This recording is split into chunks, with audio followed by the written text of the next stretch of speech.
ಗುರುಪೂರ್ಣಿಮೆಯ ಈ ಪವಿತ್ರ ಸಂದರ್ಭದಲ್ಲಿ ಗುರುವಿನ ಮಹತ್ವವನ್ನ ಅರಿತಿರುವಂತಹ ಎಲ್ಲರೂ ಕೂಡ ಗುರುಗಳ ಸಾನ್ನಿಧ್ಯಕ್ಕೆ ಹೋಗಿ ತಮ್ಮ ಭಕ್ತಿಯನ್ನು ಅರ್ಪಣೆ ಮಾಡಿ ಅವರ ಕಾರುಣ್ಯವನ್ನ ಅನುಗ್ರಹವನ್ನ ಪಡೆದುಕೊಳ್ಳುವಂತಹ ಒಂದು ಶ್ರೇಷ್ಠವಾದ ದಿನ ಅದು ಗುರುಪೌರ್ಣಿಮೆ.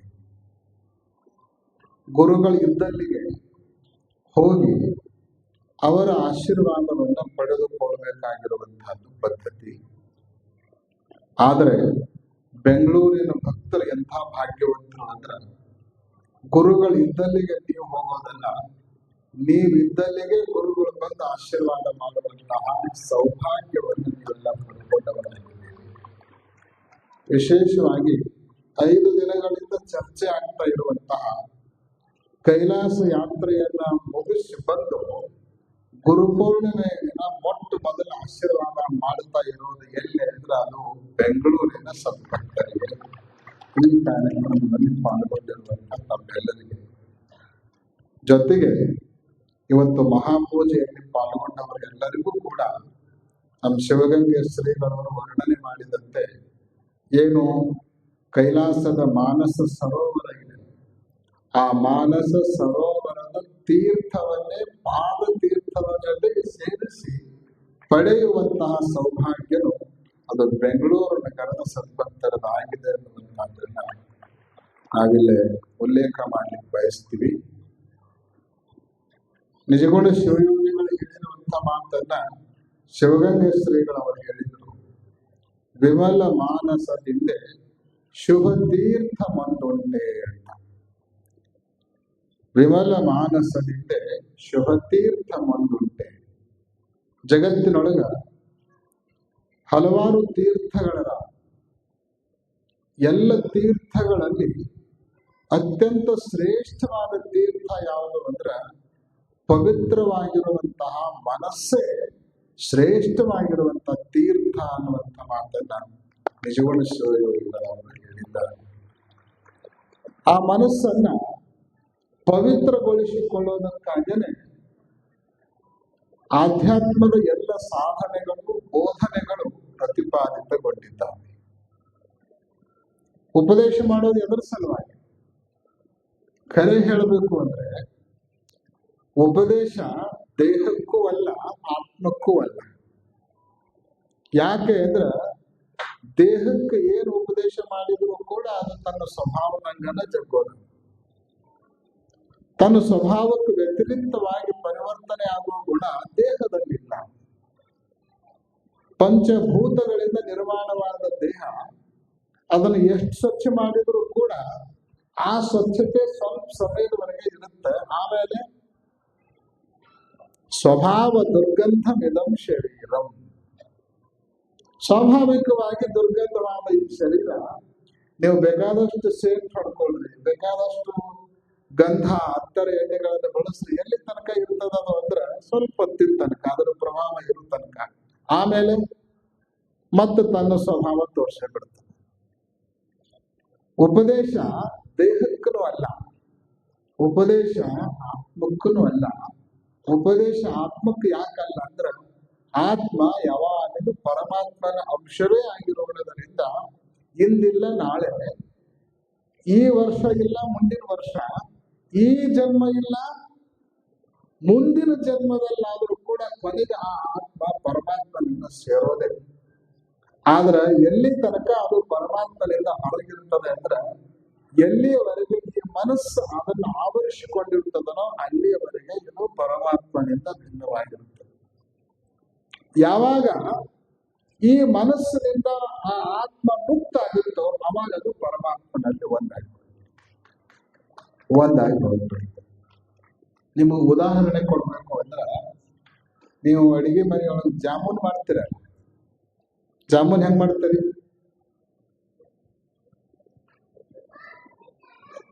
ಅದನ್ನ ಎಣ್ಣೆಯಾಗ ಕರೆದು ಆಮೇಲೆ ಎಲ್ಲಿ ಹಾಕ್ತೇವೆ? ಸಕ್ಕರೆ ಪಾಕದೊಳಗೆ ಅದನ್ನ ಎಳೆ ಬಿಡ್ತೇವೆ. ಆ ಸಕ್ಕರೆ ಪಾಕದೊಳಗ ಆ ಜಾಮೂನ್ ಕರೆದು ಜಾಮೂನ್ ಬಿಡು ಕಾಲಕ್ಕ ಒಂದು ಪ್ಲಾಸ್ಟಿಕ್ ಚೀಲದೊಳಗೆ ಹಾಕಿ ಅದನ್ನು ಸರಿಯಾಗಿ ಭದ್ರ ಮಾಡಿ ಆ ಪಾಕನೊಳಗೆ ಬಿಡ್ರಿ. ಏನಾಗುತ್ತ? ಪಾಕ ಅದರೊಳಗೆ ಸೇರ್ಕೊಳ್ಳಂಗಿಲ್ಲ. ಅದರೊಳಗ ಐತಿ, ಪಾಕದೊಳಗ ಐತಿ, ಆದ್ರ ಪಾಕ ಅದರೊಳಗೆ ಬರಂಗಿಲ್ಲ. ಯಾಕೆ? ನಡು ಪ್ಲಾಸ್ಟಿಕ್ ಅಡ್ಡ ಇದೆ. ಪಾಕದೊಳಗಿದ್ರೂ ಕೂಡ ಆ ಪಾಕ ಅದರೊಳಗೆ ಸೇರದೇ ಇರೋದಕ್ಕೆ ಪ್ರತಿಬಂಧಕ ಆಗಿರೋದು ಆ ಪ್ಲಾಸ್ಟಿಕ್ ಚೀಲ. ಹಾಗಾದ್ರೆ ಏನ್ ಮಾಡ್ಬೇಕು ನಾವು? ಅದರೊಳಗೆ ಅದು ಸೇರ್ಕೋಬೇಕು ಅಂದ್ರೆ ಪಾಕ ಜಾಮೂನ್ದೊಳಗೆ ಸೇರ್ಕೋಬೇಕು ಅಂದ್ರೆ ಆ ಪ್ಲಾಸ್ಟಿಕ್ ಚೀಲನ ಹರಿದು ಹಾಕ್ಬೇಕು, ತೆರವು ಮಾಡ್ಬೇಕು, ಬಿಚ್ಚಿ ಅದ್ರೊಳಗೆ ಹೋದ್ರೆ ಅದು ಸೇರ್ಕೊಳ್ತದೆ. ಹಂಗ ನಮ್ಮ ಆತ್ಮನೂ ಕೂಡ ಪರಮಾತ್ಮನ ಒಳಗೆ ಅದ. ಪರಮಾತ್ಮನನ್ನು ಬಿಟ್ಟಿಲ್ಲ ಇಲ್ಲ. ಆಕಾಶವತ್ ಸರ್ವಗತಶ್ಚ ನಿತ್ಯ, ಒಳಗ ಹೊರಗ ಎಲ್ಲಾ ಕಡೆಗೂ ಅವನ ತುಂಬಿಕೊಂಡಾನ. ಅವನೊಳಗನೆ ನಮ್ಮ ಆತ್ಮ ಇದೆ. ಆದ್ರೆ ಏನಾಗಿದೆ ಅಂದ್ರೆ ಮನಸ್ಸನ್ನು ಪ್ಲಾಸ್ಟಿಕ್ ಚೀಲೊಳಗೆ ಸಿಕ್ಕಾಕೊಂಡಿದೆ. ಮನಸ್ಸನ್ನು ಪ್ಲಾಸ್ಟಿಕ್ ಚೀಲೊಳಗೆ ಸಿಕ್ಕಾಕೊಂಡಿರೋದ್ರಿಂದ ಆ ಆತ್ಮದ ಆನಂದವನ್ನ ಈ ಆತ್ಮ ಅನುಭವಿಸ್ಲಿಕ್ಕೆ ಸಾಧ್ಯ ಆಗ್ತಾ ಇಲ್ಲ. ಮಾಡ್ಬೇಕಾಗಿರೋದೇನಾಗಲಿ? ಆ ಪ್ಲಾಸ್ಟಿಕ್ ಚೀಲ ಕಟ್ ಮಾಡ್ಬೇಕು, ಆ ಮನಸ್ಸನ್ನ ಕಟ್ ಮಾಡ್ಕೋಬೇಕು. ಮನಸ್ಸಿನಿಂದ ಆತ್ಮವನ್ನ ಮುಕ್ತಗೊಳಿಸಬೇಕು. ಮನಸ್ಸಿನಿಂದ ಆತ್ಮವನ್ನ ಮುಕ್ತಗೊಳಿಸಬೇಕು ಅಂದ್ರೆ ಸುಲಭ ಸಾಧ್ಯ ಇಲ್ಲ. ಯಾಕೆ ಅಂದ್ರೆ ಜನ್ಮ ಜನ್ಮಾಂತರದ ಸಂಸ್ಕಾರಗಳು, ಜನ್ಮ ಜನ್ಮಾಂತರದ ವಾಸನೆಗಳು ಅದರ ಸುತ್ತಮುತ್ತ ಆವರಿಸ್ಕೊಂಡ್ಬಿಟ್ಟ. ನಿಮಗೆ ಸುಮ್ಮನೆ ಗೊತ್ತಾಗಲಿ ಅಂತ ಒಂದು ಪ್ಲಾಸ್ಟಿಕ್ ಚೀಲದ ಮತ್ತು ಜಾಮೂನಿನ ಉದಾಹರಣೆ ಹೇಳ್ತೀವಿ. ಆದ್ರ ಈ ಮನಸ್ಸು ಒಂದು ಪ್ಲಾಸ್ಟಿಕ್ ಚೀಲ ಅಲ್ಲ, ಜನ್ಮ ಜನ್ಮಾಂತರದ ಅನೇಕ ಸಂಸ್ಕಾರಗಳನ್ನು ಒಳಗೊಂಡು ಆತ್ಮವನ್ನು ಆವರಿಸಿಕೊಂಡದ್ದು, ಜೀವಾತ್ಮನನ್ನ ಆವರಿಸಿಕೊಂಡದ್ದು. ಹಾಗಾದ್ರೆ ಉಪದೇಶ ಯಾರಿಗೆ? ಮನಸ್ಸಿಗೆ. ಆ ಮನಸ್ಸಿನ ಒಂದೊಂದೇ ಸಂಸ್ಕಾರವನ್ನ, ಒಂದೊಂದೇ ವಾಸನೆಗಳನ್ನ ಬಿಚ್ಚಿ ಬಿಚ್ಚಿ ಬಿಚ್ಚಿ ಬಿಚ್ಚಿ ಹೊರಗೆ ಹಾಕೋತ ಅದು ಈ ವರ್ಷ ಆಗ್ಬೋದು, ಮುಂದಿನ ವರ್ಷ ಆಗ್ಬೋದು, 10 ವರ್ಷದ ನಂತರ ಆಗ್ಬೋದು, ಈ ಜನ್ಮದಾಗ ಆಗ್ಬೋದು, ಮುಂದಿನ ಜನ್ಮದಾಗ ಆಗ್ಬೋದು. ಆದ್ರೆ ಬಿಚ್ಚುವ ಕಾರ್ಯ ಮಾತ್ರ ನಡೀತಾ ಇರಬೇಕು. ಎಲ್ಲಾ ಗುರುಗಳ, ಜಗದ್ಗುರುಗಳ, ಧಾರ್ಮಿಕ ಮುಖಂಡರ ಕೆಲಸ ಏನು ಅಂದ್ರ ಆ ಮನಸ್ಸನ್ನು ಪ್ಲಾಸ್ಟಿಕ್ ಚೀಲ ಬಿಚ್ಚೋದೇ ಎಲ್ಲ ಧಾರ್ಮಿಕ ವ್ಯವಸ್ಥೆಯ ಪ್ರಮುಖವಾಗಿರುವಂತಹ ಉದ್ದೇಶ.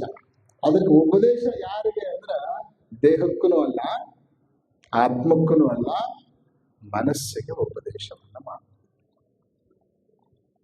ಮನಸ್ಸಿಗೆ ಉಪದೇಶವನ್ನು ಮಾಡ.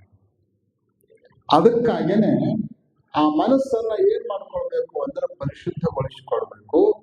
ಆ ಮನಸ್ಸು ಪರಿಶುದ್ಧ ಆಯ್ತು ಅಂದ್ರೆ ಅದೇ ಪವಿತ್ರವಾಗಿರುವಂತಹ ತೀರ್ಥ ಆಗ್ತದೆ. ಯಾರ ಮನಸ್ಸು ಪವಿತ್ರ ಆಗ್ತದೋ ಅವರೇ ಸಾಧುಗಳಾಗ್ತಾರೆ. ಯಾರು ಸಾಧುಗಳಾಗ್ತಾರೋ ಅವರು ಕೂಡ ತೀರ್ಥಭೂತಾಹಿ ಸಾಧವ. ತೀರ್ಥಭೂತಾಹಿ ಸಾಧವ. ಆ ಸತ್ಪುರುಷರು ಕೂಡ ತೀರ್ಥ ಸಮಾನರೇ ಆಗ್ತಾರೆ. ತೀರ್ಥ ಸಮಾನರೇ ಆಗ್ತಾರೆ. ಹಾಗೆ ಈ ಮನಸ್ಸನ್ನ ತೀರ್ಥ ಸ್ವರೂಪ ಮಾಡಿಕೊಳ್ಳುವುದಕ್ಕಾಗೇನೆ ಆಧ್ಯಾತ್ಮ ಲೋಕದ ಎಲ್ಲ ಸಾಧನೆಗಳು ಪ್ರತಿಪಾದನೆಗೊಂಡಿದ್ದಾವೆ. ಎಲ್ಲ ಯಾತ್ರೆಗಳು ಕೂಡ ಅದಕ್ಕಾಗೇ ಇದ್ದಾವೆ. ನಾವು ಕೈಲಾಸ ಮಾನಸ ಸರೋವರಕ್ಕೂ ಹೋದ್ವಿ. ಮಾನಸ ಸರೋವರದಲ್ಲಿ ಸ್ನಾನ ಮಾಡಿಬರೋರು, ತೀರ್ಥವನ್ನ ಪ್ರೋಕ್ಷಣೆ ಮಾಡೋರು, ಬಂದು ಎಲ್ಲರಿಗೂ ಕೊಡೋದು ಎದರ ಸಲುವಾಗಿ ಅಂದ್ರೆ ಈ ನಮ್ಮ ಮನಸ್ಸು ತೀರ್ಥ ಆಗ್ಬೇಕನ್ನೋ ಸಲುವಾಗಿನೇ ಇದನ್ನೆಲ್ಲ ಮಾಡೋದು. ತೀರ್ಥ ಆಗ್ಬೇಕು ಅನ್ನೋದ್ರ ಸಲುವಾಗಿ ಇದನ್ನೆಲ್ಲ ಮಾಡೋದು. ಸರ್ಜರಿ ಮಾಡ್ಬೇಕಲ್ಲ, ಒಂದ ಕತ್ತರ ಸಾಲಾಗಿಲ್ಲ. ಹಲವಾರು ಕತ್ತರಿಗಳನ್ನ ಹಲವಾರು ಡಾಕ್ಟರ್ಸ್ ಕೂಡ್ಕೊಂಡು ಆಪರೇಷನ್ ಮಾಡಿದಾಗ ಮಾತ್ರ ಈ ಮನಸ್ಸನ್ನು ಪ್ಲಾಸ್ಟಿಕ್ ಸರ್ಜರಿ ಮಾಡಿ ಆತ್ಮವನ್ನು ಮುಕ್ತಗೊಳಿಸಲಿಕ್ಕೆ ಸಾಧ್ಯ. ಅದರಲ್ಲಿ ಗುರು ಗುರುವಿನ ಉಪದೇಶದ ಪಾತ್ರ ಬಹಳ ದೊಡ್ಡದು, ಬಹಳ ದೊಡ್ಡದು.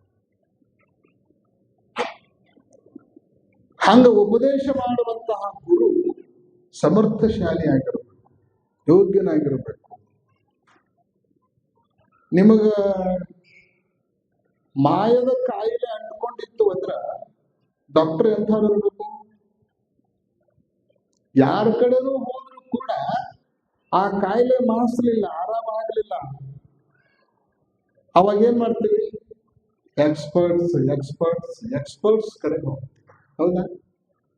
ಅವರು ಸರಿಯಾಗಿ ಅದನ್ನ ಚಿಕಿತ್ಸೆ ಮಾಡಿ ಅದರೊಳಗೆ ಪರಿಣತರಿದ್ರೆ ಮಾತ್ರ ಅದನ್ನ ಸರಿಯಾಗಿ ಚಿಕಿತ್ಸೆ ಮಾಡ್ತಾನೆ. ಅದಕ್ಕಾಗಿ ಗುರುಗಳನ್ನ ಆಯ್ಕೆ ಮಾಡ್ಕೊಳ್ಳೋ ಕಾಲಕ್ಕ ಬಹಳ ವಿಚಾರ ಮಾಡಿ ಆಯ್ಕೆ ಮಾಡ್ಕೊಳ್ಬೇಕು. ಹಿಂದಿಯಲ್ಲಿ ಒಂದು ಮಾತಿದೆ, ಪಾನಿ ಪೀನಾ ಛಾನಕ್ಕೆ ಗುರು ಕರ್ಣ ಪಹಚಾನಕ್ಕೆ, ಗುರು ಕರ್ಣ ಪಹಚಾನಕ್ಕೆ. ಅದಕ್ಕೆ ನೀರು ಸೋಸಿ ಕುಡಿಬೇಕು, ಆರೋಗ್ಯ ಚೆನ್ನಾಗಿರ್ಬೇಕು ಅಂದ್ರೆ, ನಮ್ಮ ಆಧ್ಯಾತ್ಮ ಚೆನ್ನಾಗಿರ್ಬೇಕು ಅಂದ್ರೆ ಗುರುಗಳನ್ನ ವಿಚಾರ ಮಾಡಿ ಮಾಡ್ಕೋಬೇಕು ಅಂತ, ವಿಚಾರ ಮಾಡಿ ಪರೀಕ್ಷೆ ಮಾಡಿ ಮಾಡ್ಕೊ. ಗುರುಗಳನ್ನ ಆಯ್ಕೆ ಮಾಡ್ಕೋಬೇಕಾದ್ರೆ ಮಾನದಂಡ ಏನು,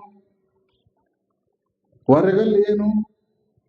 ಅದನ್ನೇ ಗುರು ಕಾರಣ ಸ್ಥಳದಲ್ಲಿ ಜಗದ್ಗುರು ರೇಣುಕ ಭಗವತ್ಪಾದರು ಉಪದೇಶ ಮಾಡ್ತಾರೆ. ತಥೋ ವಿವೇಕ ಸಂಪನ್ನ ವಿರಾಗಿ ಶುದ್ಧ ಮಾನಸ. ಶಿಷ್ಯನ ಲಕ್ಷಣವನ್ನು ಹೇಳಿ ಉಪೈತಿ ಲೋಕ ವಿಖ್ಯಾತಂ ಲೋಭ ಮೋಹ ವಿವರ್ಜಿತಂ, ಹೀಗೆ ಆರಂಭಗೊಂಡು ಹಲವಾರು ಸಂಗತಿಗಳನ್ನ ಗುರುವಿನಲ್ಲಿ ಇರಲೇಬೇಕಾಗಿರುವಂತಹ ಗುಣಗಳನ್ನ ಹೇಳ್ತಾ ಹೇಳ್ತಾ ಹೇಳ್ತಾ ನಿನ್ನೆ ವೀರಶೈವ ಧರ್ಮಕ್ಕೆ ಸಂಬಂಧಪಟ್ಟಿರುವಂತಹ ಲಾಂಛನಗಳನ್ನು ಕೂಡ ಗುರುವಾದವನು ಧರಿಸಿಕೊಂಡಿರಬೇಕು. ಅವುಗಳ ಎಲ್ಲಾ ಆಯಾಮಗಳನ್ನ ಹೊರಗ ಒಳಗ ಎಲ್ಲ ಕಡೆಗೂ ಕೂಡ ಓತಪ್ರೋತವಾಗಿ ಅವನು ಅಳವಡಿಸಿಕೊಂಡವನಾಗಿರಬೇಕು ಅನ್ನೋದನ್ನ ಕೂಡ ಹೇಳ್ತಾ ಹೇಳ್ತಾ ಬಂದು ಇವತ್ತು ಕೆಲವು ಮಾತುಗಳನ್ನ ಹೇಳ್ತಾರೆ. ಲಿಂಗಧಾರಣ ಸಂಯುಕ್ತಂ ಲಿಂಗ ಪೂಜಾ ಪರಾಯಣ ಲಿಂಗಾಂಗ ಯೋಗ ತತ್ವಜ್ಞಂ ನಿರೂಢಾದ್ವೈತ ವಾಸನಂ ಲಿಂಗಾಂಗ ಸ್ಥಳ ಭೇದಜ್ಞಂ ಶ್ರೀ ಗುರು ಶಿವವಾದಿನಂ, ಶ್ರೀ ಗುರು ಶಿವವಾದಿನಂ. ನಿನ್ನೆ ವಿಭೂತಿ ಹಚ್ಕೊಂಡಿರ್ಬೇಕು ಅಂತ ಹೇಳಿದ್ರು, ರುದ್ರಾಕ್ಷಿ ಧಾರಣೆ ಮಾಡ್ಕೊಂಡಿರಬೇಕು ಅಂತ ಹೇಳಿದ್ರು. ಇವತ್ತು ಮುಂದುವರೆದು ಕೆಲವರೆಲ್ಲ ಬರೀ ವಿಭೂತಿ ರುದ್ರಾಕ್ಷಿ ಮೇಲೆನೆ ಎಲ್ಲ ಕೆಲಸ ಮುಗಿಸ್ಬೇಕಂತಿರ್ತಾವ. ರುದ್ರಾಕ್ಷಿ ಕಟ್ಕೊಂಡಿವಲ್ರಿ, ಲಿಂಗ ಹಾಕ್ಬೇಕಂತಿರ್ತಾವ. ಅದು ಸಾಲದು, ಲಿಂಗನೂ ಬೇಕು. ಅದಕ್ಕಾಗೇನೆ ಮುಂದುವರೆದು ಲಿಂಗಧಾರಣ ಸಂಯುಕ್ತಂ, ಗುರುವಾದವನು ಲಿಂಗಧಾರಣೆಯನ್ನ ಮಾಡಿಕೊಂಡವನ. ಲಿಂಗಧಾರಣೆ ಎರಡು ಪ್ರಕಾರ ನಿಮಗೆ ಗೊತ್ತಿರಬೇಕು. ಒಂದು ಸ್ಥೂಲ ದೇಹದ ಮೇಲೆ ಧರಿಸಿಕೊಳ್ಳುವಂತಹ ಇಷ್ಟಲಿಂಗವನ್ನ ಧರಿಸಿಕೊಳ್ಳೋದು, ಇದು ಧಾರಣೆ, ಇದು ಧಾರಣೆ. ಇನ್ನೊಂದು ಅವಧಾರಣೆ ಅಂತ ಕರೆಸಿಕೊಳ್ಳೋದು. ಈ ಲಿಂಗವನ್ನು ಹೆಂಗ್ ಧರಿಸಿಕೊಂಡಿರ್ಬೇಕು ಅಂದ್ರೆ ಅವಧಾನ ಪೂರ್ವಕವಾಗಿ ಧರಿಸಿಕೊಂಡಿರ್ಬೇಕು. ಲಿಂಗ ನನ್ನ ಎದಿ ಮೇಲದ, ಭೂತ ಭವಿಷ್ಯತ್ತು ವರ್ತಮಾನ, ನಾನು ಮಾಡುವ ಪ್ರತಿಯೊಂದು ಕ್ರಿಯೆಯನ್ನ, ಆಡುವ ಪ್ರತಿಯೊಂದು ಮಾತನ್ನ, ಮಾಡುವ ಪ್ರತಿಯೊಂದು ವಿಚಾರವನ್ನ ಈ ಲಿಂಗ ಗಮನಿಸ್ತಾ ಇರ್ತದೆ ಅನ್ನೋ ಎಚ್ಚರಿಕೆ ಇಟ್ಕೊಂಡು ಧರಿಸಿಕೊಳ್ಳೋದೇನದ ಅಲ್ಲ, ಅದು ಅವಧಾರಣೆ ಅಂತ ಕರೆಸ್ಕೊಳ್ಳಿ. ಅವಧಾರಣೆ ಅಂತ ಕರೆಸ್ಕೊಳ್ಳಿ. ಇದು ಬೇಕು. ಇದು ನಮಗಿತ್ತು ಅಂದ್ರ ನಾವು ದಾರಿ ತಪ್ಪಾಗಿಲ್ಲ. ನಾವು ಬರೀ ಧಾರಣೆ ಮಾಡ್ಕೊಳ್ತೀವಿ, ಅವಧಾರಣೆ ನಮಗ್ ಗೊತ್ತಿಲ್ಲ. ಲಿಂಗ ಕಟ್ಕೊಂಡು ಎಲ್ಲಿ ಬೇಕಾದ್ರೆ ಹೋಗ್ತೀವಿ, ಏನ್ ಬೇಕಾದ್ರೆ ಮಾತಾಡ್ತೀವಿ, ಏನ್ ಬೇಕಾದ್ರೆ ಯೋಚನೆ ಮಾಡ್ತೀವಿ. ಕಾರಣ ಏನು ಅಂದ್ರೆ ಎಲ್ಲವನ್ನ ಬಲ್ಲ ಲಿಂಗ ನಮ್ಮ ಎದಿ ಮೇಲೆ ಐತನ್ನೋ ಪ್ರಜ್ಞೆ ನಮಗಿಲ್ಲ, ಪ್ರಜ್ಞೆ ನಮಗಿಲ್ಲ. ಒಂದ್ ವೇಳೆ ಲಿಂಗ ಐತಿ ಅನ್ನೋ ಎಚ್ಚರಿಕೆ ನಮಗೆ ಇರದೆ ಬರೀ ಲಿಂಗವನ್ನ ನಾವು ಕಟ್ಕೊಂಡಿವಿ ಅಂದ್ರ ಕಟ್ಕೋಬಾರ್ದಂತ ನಾವು ಹೇಳ್ತಾ ಇಲ್ಲ. ಧಾರಣೆ ಶ್ರೇಷ್ಠವಾದದ್ದೇ. ಆದ್ರೆ ಬರೀ ಧಾರಣೆಗಿಂತಲೂ ಅವಧಾನ ಪೂರ್ವಕ ಮಾಡಿಕೊಳ್ಳುವ ಧಾರಣೆ ಏನೈತಲ್ಲ, ಅದು ನಮ್ಮ ದಾರಿಯನ್ನ ಎತ್ತರ ಕರ್ಕೊಂಡು ಹೋಗ್ತದೆ, ಬಹಳ ಉನ್ನತಕ್ಕೆ ಕರ್ಕೊಂಡು ಹೋಗ್ತದೆ. ನಮ್ಮ ಎಲ್ಲಾ ತಪ್ಪುಗಳಿಂದ ನಮ್ಮನ್ನ ರಕ್ಷಿಸ್ತದ, ಕಾಪಾಡ್ತದೆ. ತಪ್ಪು ಮಾಡ್ಲಾರ್ದಂಗ ನಮ್ಮನ್ನದು ನೋಡ್ಕೊಳ್ತದೆ. ಸಾಮಾನ್ಯವಾಗಿ ನಾವು ತಪ್ಪು ಮಾಡುವಾಗ ಏನ್ ಅನ್ಕೊಳ್ತಿರ್ತೀವಿ ಅಂದ್ರೆ, ನಾವು ಮಾಡೋ ತಪ್ಪು ಯಾರಿಗೂ ಗೊತ್ತಾಗಲ್ಲ, ಯಾರ ಕಣ್ಣಿಗೂ ಬೀಳ್ಬಾರ್ದು, ಮುಚ್ಚಿ ಮುಚ್ಚಿ ಗೊತ್ತಾಗಲಾರ್ದಂಗೆ ತಪ್ಪು ಮಾಡ್ತಿರ್ತೀವಿ. ಹೌದಿಲ್ಲ? ತಪ್ಪು ಮಾಡೋರು ಹೊರಗೆ ಹೇಳಂಗಿಲ್ಲ, ಹೇಳೋದಷ್ಟೇ ಅಲ್ಲ, ಹೇಳೋರು ಪ್ರಸಂಗ ಬಂದ್ರೆ ಏನಾರ ಮಾಡಿ ವ್ಯವಸ್ಥೆ ಮಾಡಿಬಿಡ್ತಾರೆ, ಭದ್ರಬಚ್ಚಿ ಮಾಡಿಬಿಡ್ತಾರೆ, ಗೊತ್ತಾಗಬಾರ್ದು ಅಂತ ಪ್ರಯತ್ನ ಮಾಡ್ತಿರ್ತೀವಿ. ಆದ್ರೆ ಹೊರಗಿನವರಿಗೆ ಗೊತ್ತಾಗೋದು ಬಹಳ ದೊಡ್ಡದಲ್ಲ. ಎಲ್ಲಕ್ಕಿಂತಲೂ ಹೆಚ್ಚಾಗಿ ನಾವು ಎದೆ ಮೇಲಿರುವಂತ ದೇವ್ರು ನಮ್ಮನ್ನು ನೋಡಾಕಿದ್ದಾನಂದ್ರೆ ಉಳ್ದವ್ರು ನೋಡ್ಲಿ ಬಿಡ್ಲಿ ತಗೊಂಡು ಏನ್ ಮಾಡೋದು? ಅದಕ್ಕ ಧಾರಣೆ, ಎರಡನೇದು ಅವಧಾರಣೆ. ಗುರುವಾದವನು ಧಾರಣನೂ ಮಾಡ್ಕೊಂಡಿರ್ಬೇಕು, ಅವಧಾರಣೆಯನ್ನು ಕೂಡ ಅಳವಡಿಸಿಕೊಂಡವನಾಗಿರ್ಬೇಕು. ಲಿಂಗ ಪೂಜಾ ಪರಾಯಣ. ಕೇವಲ ಧರಿಸಿಕೊಂಡ್ರೆ ಸಾಲದು, ಅದನ್ನ ಪೂಜಾನ ಮಾಡ್ತಾ ಇರಬೇಕು. ಪ್ರತಿದಿನ ಇಷ್ಟಲಿಂಗ ಪೂಜೆಯನ್ನ ನೆರವೇರಿಸ್ತಾ ಇರಬೇಕು. ಗುರುವಾದವನು ಪೂಜೆಗಳಲ್ಲಿ ಅನೇಕ ಪ್ರಕಾರ ಅದಾವ. ಅದು ಅಲ್ಲ, ಯಾವ ಲಿಂಗ ಪೂಜೆ, ಇಷ್ಟಲಿಂಗ ಪೂಜೆ, ಪ್ರಾಣಲಿಂಗ ಪೂಜೆ, ಭಾವಲಿಂಗದ ಪೂಜೆ, ಇವೆಲ್ಲವುಗಳನ್ನು ಹೇಳ್ತಾ ಮಾತ್ರ ಮುಂದಿನ ಗುರುಗೋಡಿ ಮಾತಾಡಿದ್ರು ಏನಿಲ್ಲ. ಅವನ್ನೆಲ್ಲ ಮತ್ತ ಮುಂದಿನ ಸಮಾರಂಭದಲ್ಲಿ ನಾವೆಲ್ಲ ನೋಡೋಣ. ಎಲ್ಲಕ್ಕಿಂತಲೂ ಹೆಚ್ಚಾಗಿ ನಾವು ಲಿಂಗವನ್ನ ಧರಿಸಿಕೊಳ್ಳೋದು, ಲಿಂಗವನ್ನ ಪೂಜೆ ಮಾಡೋದು, ಆಮೇಲೆ ಲಿಂಗಾಂಗ ಯೋಗ ತತ್ವಜ್ಞ. ಈ ಅಂಗ ಲಿಂಗದ ಜೊತೆಗೆ ಒಂದಾಗೋದಕ್ಕೆ ಏನು ದಾರಿ ಇದೆಯಲ್ಲ, ಆ ದಾರಿಯನ್ನ, ಆ ಯೋಗವನ್ನ, ಆ ಯೋಗದ ಅರಿವನ್ನ ಗುರುವಾದವನು ಬಲ್ಲವನಾಗಿರಬೇಕು, ತಿಳ್ಕೊಂಡವನಾಗಿರಬೇಕು. ಆಮೇಲೆ ನಿರೂಢಾದ್ವೈತ ವಾಸನಂ. ಅವನ ವಾಸನ ಹೆಂಗಿರ್ಬೇಕು, ಸಂಸ್ಕಾರ ಹೆಂಗಿರ್ಬೇಕು ಅಂದ್ರ ಆ ಕಡೆಗೆ ಇರ್ಬೇಕು ಅವನ ಗಮನ. ಲೋಕದ ವ್ಯವಹಾರ ಸುಮ್ಮನೆ ಮಾಡ್ಬೇಕಷ್ಟೇ, ಆದ್ರೆ ಅವನ ದೃಷ್ಟಿ ಆ ಕಡೆಗೆ ಇರ್ಬೇಕು, ಆ ಕಡೆಗೆ.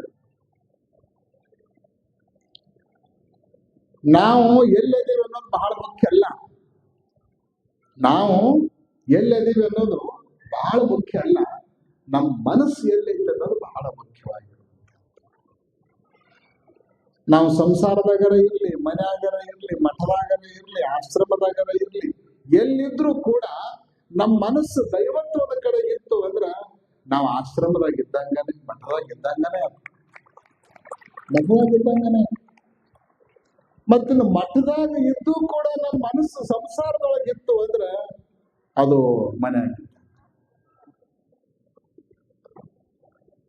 ಮನೆಯಾಗಿದ್ದ ಯಾರಿದ್ರು ಸರಿ. ಗುರುವಾದವ ಹೆಂಗಿರ್ಬೇಕು ಅಂದ್ರ ಅವ ಮಠದೊಳಗಿರ್ಬೇಕು ಸರಿ ಅದ, ಆದ್ರೆ ಅವನ ಮನಸ್ಸು ಮಠದಾಗಿರ್ಬೇಕು. ನಿರೂಢ ಅದ್ವೈತ ವಾಸನ, ಅವನ ವಾಸನ ಅದ್ವೈತದ ಕಡೆ, ಪರಮಾತ್ಮನ ಕಡೆ, ದೇವ ದೃಷ್ಟಿಯನ್ನು ಅವನು ಬೆಳೆಸಿಕೊಂಡವನಾಗಿರ್ಬೇಕು.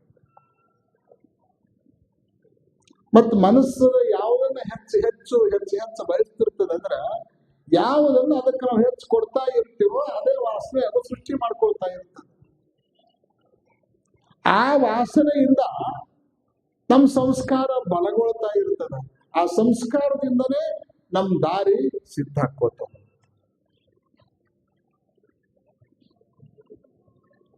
ನಾವು ತಮಾಷೆಗೆ ಹೇಳ್ತಿರ್ತೀವಿ, ಹೇಗೆ ಮುಗಿಸ್ತೇವಲ್ಲ,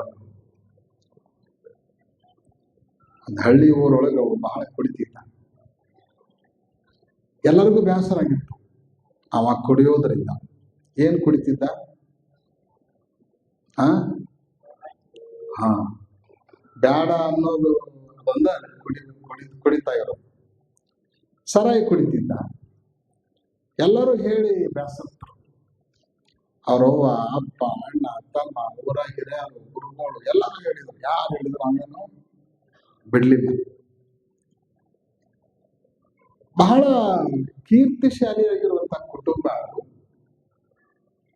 ಮಗ ಹಿಂಗಾಗಿದ್ದು ತಂದೆಗೆ ಬಹಳ ಚಿಂತೆ ಆಗಿತ್ತು. ಎಲ್ಲ ಮುಗಿದ ಮೇಲೆ ಅವ ಬಂದು ಒಂದ್ ದಿವ್ಸ, ನಿನಗೆ ಹೇಳೋದು ಕೇಳೋದು ಎಲ್ಲರೂ ಮುಗಿತು, ಎಲ್ಲರೂ ಮುಗಿತು. ನೀ ಏನ್ ಮಾಡಿದ್ರೆ ಬಿಡ್ತಿ, ನೀನೇ ಹೇಳೋದು ಮಾಡ್ತೀನಿ. ನೀ ಕುಡಿಯೋದನ್ನು ಬಿಡ್ಬೇಕು, ಅದಕ್ಕೆ ನಾವೇನ್ ಮಾಡ್ಬೇಕು ಹೇಳು ಅಂತ ಕೇಳಿದ. ಅವ ಏನ್ ಹೇಳಿ ಗೊತ್ತನ್ರಿ, ನಾ ಕುಡಿಯೋದು ಬಿಡ್ಬೇಕು ಅಂದ್ರ ನನ್ ಜೊತೆಗೆ ನೀನು ಒಂದು ವಾರ ಕುಡಿಬೇಕು ಅಂತ ಹೇಳಿದ. ನೀನು ಒಂದು ವಾರ ಕುಡಿಬೇಕು ಅಂತ. ಮಗನ ಬಿಡಿಸ್ಬೇಕು ಅನ್ನೋ ಉತ್ಸುಕತೆ ಅಪ್ಪನಿಗೆ ಎಷ್ಟಿತ್ತು ಅಂದ್ರ, ನಾ ಕುಡಿಯೋದ್ರಿಂದ ನೀ ಬಿಡೋದಾದ್ರೆ ನಿನ್ ಸಲುವಾಗಿ, ನೀ ಬಿಡ್ಲನ್ನೋ ಸಲುವಾಗಿ ಒಂದು ವಾರ ಕುಡಿತೀನಿ ಅಂತ. ಒಂದು ವಾರ ಕುಡಿತೀನಿ ಅಂದ. ಮರುದಿವ್ಸದಿಂದ ಇಬ್ರು ಕುತ್ಕೊಂಡು ಕುಡಿಯಕ್ ಚಾಲು ಮಾಡಿದ್ರು. ಇಬ್ರು ಕುತ್ಕೊಂಡು ಕುಡಿಲಿಕ್ಕೆ ಚಾಲು ಮಾಡಿದ್ರು. ಇಲ್ಲಿವರೆಗೆ ತಮ್ಮ ಜೀವನದೊಳಗೆ ಎಂದೂ ಅದನ್ನು ಮುಟ್ಟಿರ್ಲಿಲ್ಲ ಅಪ್ಪ. ಮಗ ಬಿಡ್ಲಿ ಅನ್ನೋದ್ರ ಸಲುವಾಗಿ ಒಂದು ವಾರ ಕುಡ್ದ. ಮಗ ಹೇಳ್ದಂಗ ಕೇಳ್ದ, ಹೇಳ್ದಷ್ಟ ಕುಡ್ದ. ಒಂದ್ ವಾರ ಆದ್ಮೇಲೆ ಮಗನಿಗೆ ಬಹಳ ಕೆಟ್ಟ ಅನಿಸ್ತು. ನಾನು ಹಾಳಾಗೋದಲ್ಲ, ನಮ್ಮ ಅಪ್ಪನ್ನು ಸಹಿತ ನನ್ನ ಸಲುವಾಗಿ ನಾನು ಹಾಳು ಮಾಡಿದೆ. ಇನ್ನೂ ನಾನು ಇದನ್ನು ಬಿಡ್ಲಿಲ್ಲ ಅಂದ್ರ ದೇವ್ರು ಕ್ಷಮಿಸಂಗಿಲ್ಲ ಅಂತ ಹೇಳಿ ಒಂದು ವಾರ ಆದ ನಂತರ ಅಪ್ಪಗೆ ಬಂದು ನಮಸ್ಕಾರ ಮಾಡಿ, ನನ್ನ ಸಲುವಾಗಿ ನೀ ಮಾಡಿದ ತ್ಯಾಗಕ್ಕ ನಾನು ಯಾವಾಗಲೂ ಚಿರಋಣಿಯಾಗಿರ್ತೇನೆ.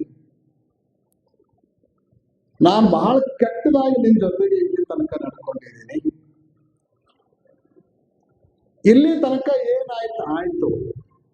ಇನ್ನು ಮೇಲೆ ಈ ಸರಾಯಿ ಸಹವಾಸ ನಮ್ಮ ಮನೆಗೆ ಎಂದೆಂದೆಂದೂ ಬೇಡ. ನಾನು ಪರಿಪೂರ್ಣವಾಗಿ ಬಿಟ್ಬಿಡ್ತೀನಿ. ನನ್ನ ಜೊತೆಗೆ ನೀನು ಕುಡ್ದಿ, ನೀನು ಕುಡಿಸಿದ್ನಿ, ಬಹಳ ತಪ್ಪಾಡಿದ್ನಿ. ಇನ್ನು ಇಬ್ಬರು ಆತ ನಮ್ಮ ಮನ್ಯಾಗ ಇದು ಬರೋದೇ ಬೇಡ ಅಂತ ಹೇಳ ಮಗ. ಅವಾಗ ಅಪ್ಪ ಏನನ್ಬೇಕು, ತಮ್ಮ ನೀ ಕುಡ್ದರೆ ಕುಡಿ, ಬಿಟ್ಟರೆ ಬಿಡು, ನಾ ಮಾತ್ರ ಬಿಡಂಗಿಲ್ಲ.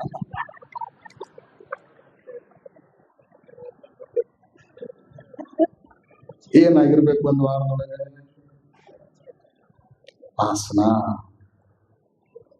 ವಾಸನೆ ಬಂದು ಕುಡ್ದ, ಸ್ವಲ್ಪ ವಾಸನೆ ಹಿಡ್ಕೊಂಡು ಮನಸ್ಸು. ಮತ್ತೊಂದು ಕುಡ್ದ, ಅದೇನು ರುಚಿ ಇರ್ತದೆ? ಕುಡ್ದವ್ರನ್ನ ಕೇಳಿರ್ಬೇಕಾರ.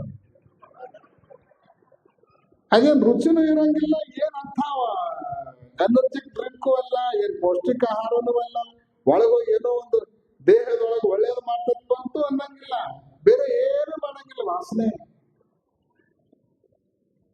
ವಾಸನೆಯ ಪ್ರಾಬಲ್ಯ.